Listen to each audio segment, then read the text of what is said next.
নমস্কার বন্ধুরা, আপনারা সবাই কেমন আছেন? তো আশা করি আপনারা সবাই ভালো আছেন। চলে এসেছি আজকে আবার একটা রেসিপি নিয়ে। তো আজকের রেসিপি হচ্ছে কাঁচকলার কোপ্তা। তো এর জন্য প্রথমে কি করেছি, এখানে আমি 6টা কাঁচকলা নিয়ে নিয়েছি। এবার এগুলোর কিন্তু আমি কোনো কলারই খোসা ছাড়াইনি। তো এবার আমি একটা গ্যাসে কড়াই গরম করতে দিয়ে দেবো। তো গ্যাসে একটা কড়াই গরম করতে দিয়ে দিয়েছি। এবার কড়াইতে দিয়ে দিচ্ছি পরিমাণ মতো জল।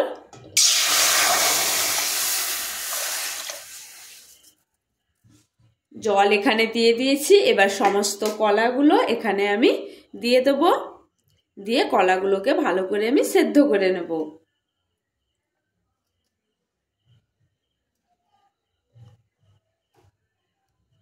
এবার এটাকে ঢাকা লাগিয়ে কলাগুলোকে খুব সুন্দর করে আমি সেদ্ধ করে নেব।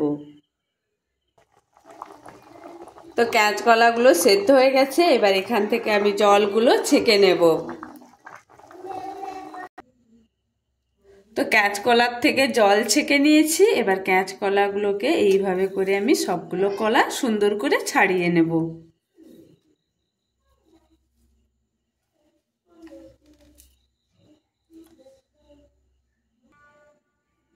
তো কাঁচকলাগুলোর খোসা ছাড়িয়ে নিয়েছি। এবার আমি একটা গ্লাস দিয়ে, স্টিলের গ্লাস দিয়ে কলাগুলোকে এইভাবে করে আমি কলাগুলোকে ম্যাশ করে নেব।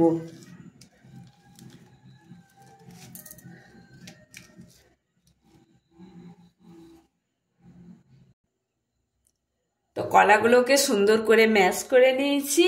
তো এরপর এখানে দিয়ে দিচ্ছি পেঁয়াজ কুচি, কাঁচা লঙ্কা কুচি এবং ধনেপাতা কুচি। তো পেঁয়াজগুলোকে আমি গোল গোল করে ছোট ছোট সাইজ করে কেটে নিয়েছি। তো সবগুলো এখানে দিয়ে দিলাম। তো এরপর এখানে দিয়ে দিচ্ছি পরিমাণ মতো লবণ।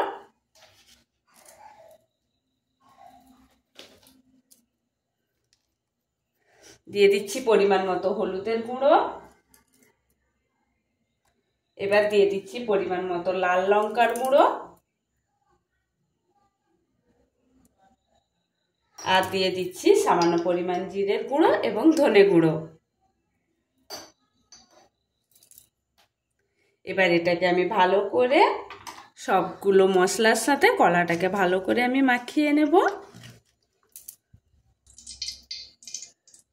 তো কাঁচকলা সেদ্ধর সাথে মশলাগুলো ভালো করে মাখিয়ে নিয়েছি। তো এরপর এগুলোকে আমি ছোট ছোট বল আকারে করে সবগুলো কাঁচকলার আমি এরকম বল করে এটাকে আমি তৈরি করে নেব সবগুলো কলাকে। তো সবগুলো কোপ্তা কিন্তু আমি রেডি করে নিয়েছি। এই যে দেখুন কত সুন্দর গোল গোল পাকিয়ে নিয়েছি হাতের সাহায্যে। তো এবার আমি একটা কড়াইতে সাদা তেল গরম করতে দিয়ে দিয়েছি। এবার তেলটা গরম হয়ে গেছে। এবার এখানে সবগুলো কোপ্তা আমি এক এক করে দিয়ে এগুলোকে সুন্দর করে লাল করে ভেজে নেব।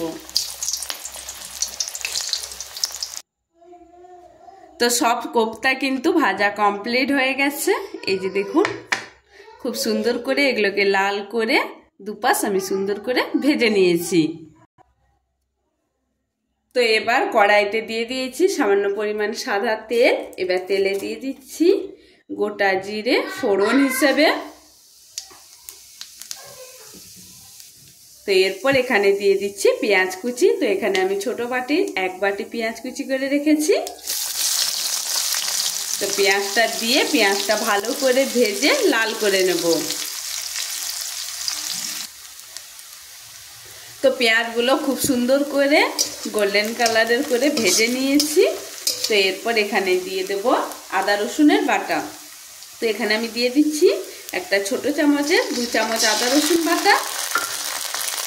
এবার এটা দিয়ে এটার সাথেও ভালো করে আমি পেঁয়াজটার সাথে আদা রসুনটাকে ভালো করে আমি ভেজে নেব।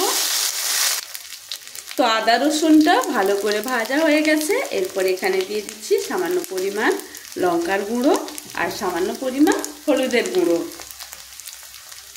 দিয়ে এবার জল দিয়ে আমি মশলাটাকে ভালো করে কষিয়ে নেব।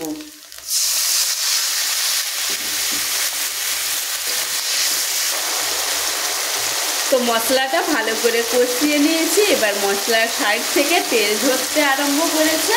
তো এই টাইমে আমি সব কোপ্তাগুলো এখানে দিয়ে দেব। এরপর কোপ্তাগুলো আমি একটু নাড়াচাড়া করে নেব মশলার সাথে। তার আগে আমি এখানে দিয়ে দিচ্ছি সামান্য পরিমাণ লবণ, দিয়ে মশলার সাথে কোপ্তাগুলো ভালো করে আমি নাড়াচাড়া করে নেব। এটা কিন্তু খুব সাবধানে নাড়াচাড়া করতে হবে, কেননা কোপ্তাগুলো ভেঙে যেতে পারে। তো এটা আমি নাড়াচাড়া করে নিয়েছি। তো এরপর এখানে দিয়ে দিচ্ছি পরিমাণ মতো জল।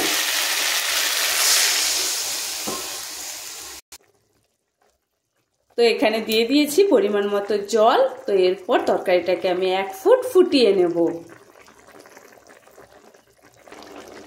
তো তরকারিটা খুব ভালো করে ফুটে গেছে। এরপর এখানে দিয়ে দিচ্ছি মিষ্টির জন্য একটা ছোট চামচের 1 চামচ গুড়, আর এখানে দিয়ে দিচ্ছি সামান্য পরিমাণ ঘি আর সামান্য পরিমাণ গরম মশলা। তো এটা দিয়েই কিন্তু আমি তরকারিটা এবার নামিয়ে নেব।